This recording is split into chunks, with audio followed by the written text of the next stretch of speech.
If you're not into the thought of lifelong prescriptions for dry eyes, well then, here are 4 herbs that are easy to use that you can use to help you overcome your dry eyes. Hi, I'm Kim from Best Acupuncture, and I am a licensed and practicing Chinese medical provider focused on making Chinese medicine more accessible to help you repair and maintain your health naturally. So if you're new to the channel, consider hitting that subscribe button down below so that you don't miss any future episodes. Really excited today. This is going to be a great episode. Do you have tired, red, dry, or gritty eyes? I'm going to go over 3 things. First, I'm going to cover the 4 best herbs to help you overcome those dry eyes. And then second, you're going to figure out why Chinese medicine says these dry eyes can be more common as you age. And third, if you've been following along with the channel and working at understanding Chinese medicinal nutrition and dietetics, I'll go over the categories and why these herbs help overcome your dry eyes. So if you've been experiencing dry, gritty eyes lately and want to try a different treatment for your eyes, well then think about Sang Yi. Sang Yi.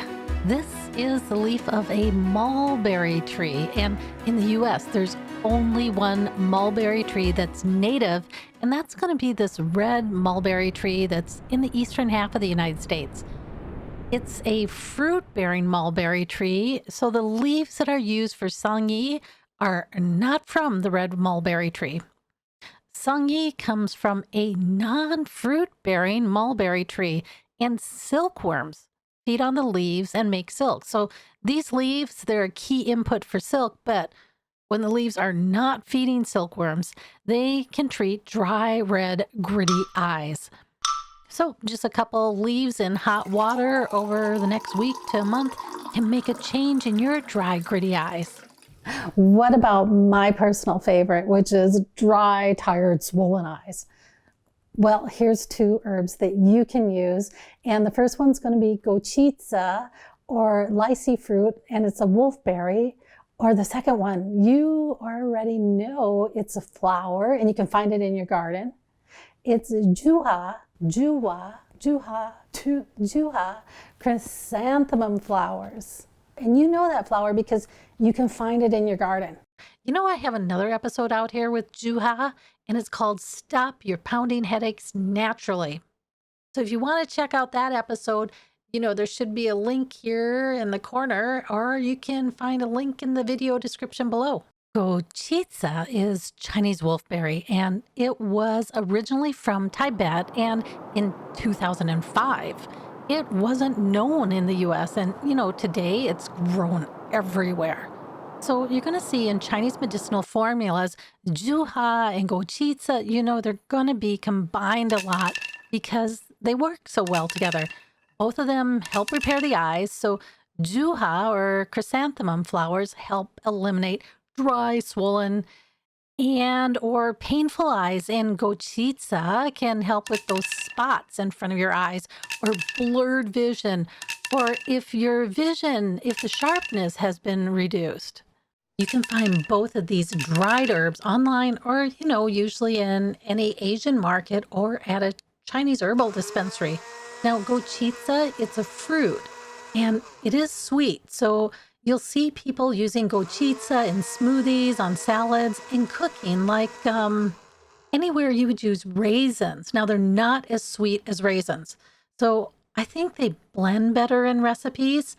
And then there's chrysanthemum flower or juha, and that's easily made into a tea with gochitsa. Okay, I have one more Chinese herb for you, and it's for your eyes again, and it's tsitsa or kuskuda.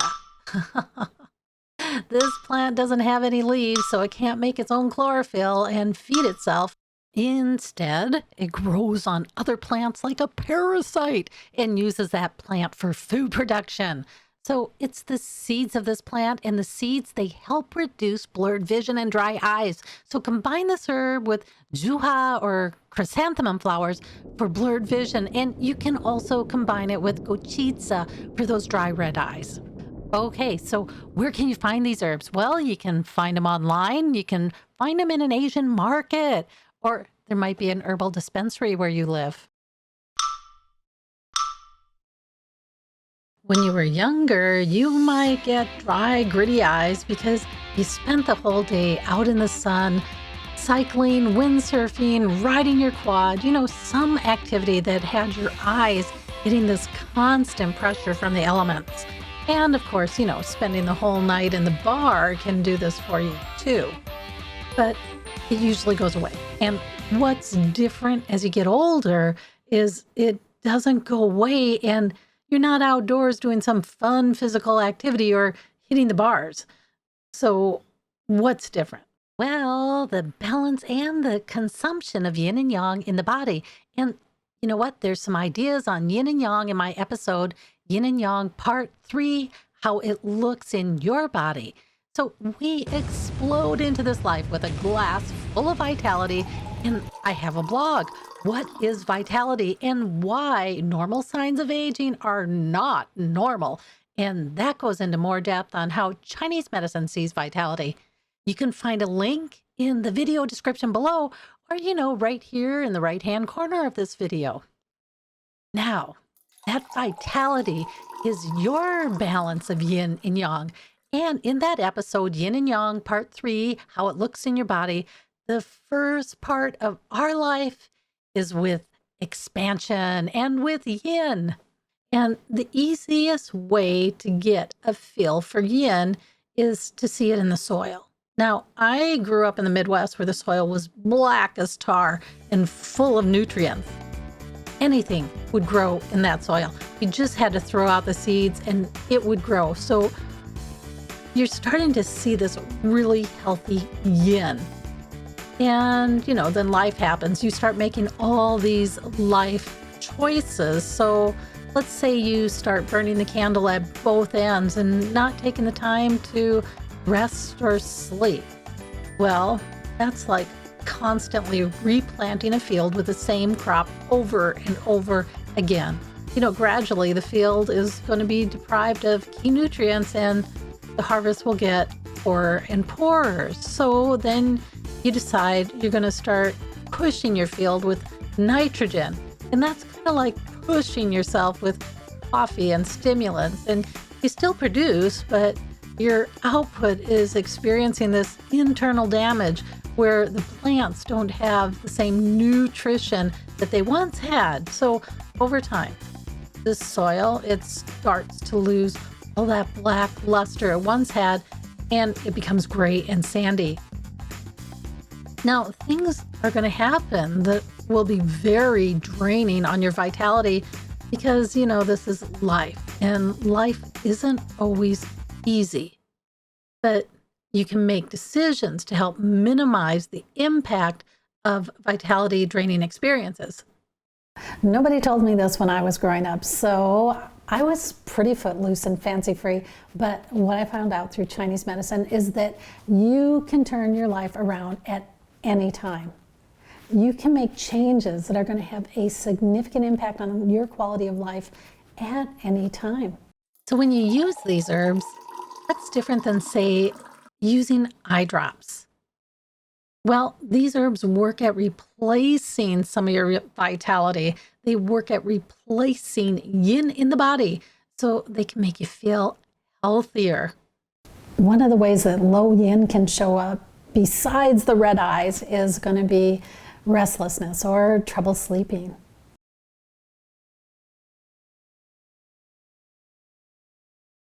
So why these herbs? In Chinese medicine, things like redness and dryness are considered more yang, either because you don't have enough yin or you have too much yang. So, things that are yang, they're going to be hotter or drier. So if you could find herbs that could help increase the yin or help increase fluids of the eyes or cool the eyes, that could help rebalance the health of your eyes. And all 4 of these herbs help rebalance the health of your eyes. So Sangyi or mulberry leaf is a little different from the other 3 herbs. It is a cooling herb, but Sangyi is a leaf, and leaves have a tendency to work by moving the qi in the body.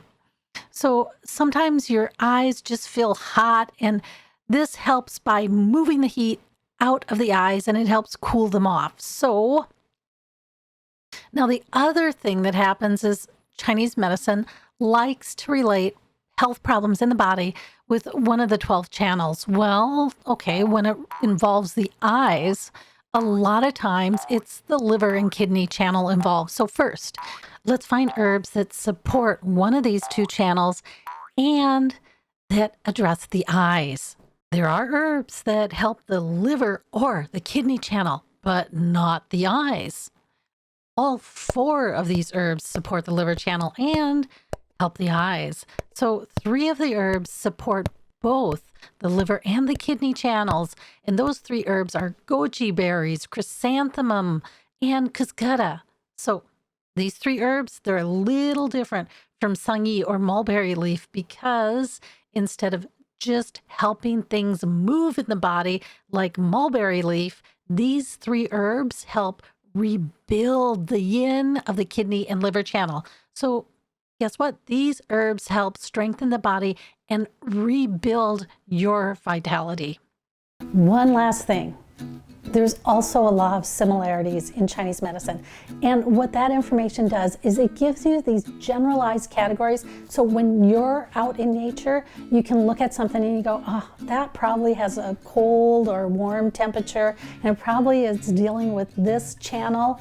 So it gives you an outline to at least get a start of where these herbs or plants or foods, what it might address.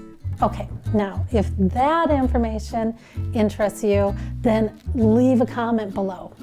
Okay, there are 4 herbs to help you repair the health of your eyes. So until next time, I'll catch you on the other side.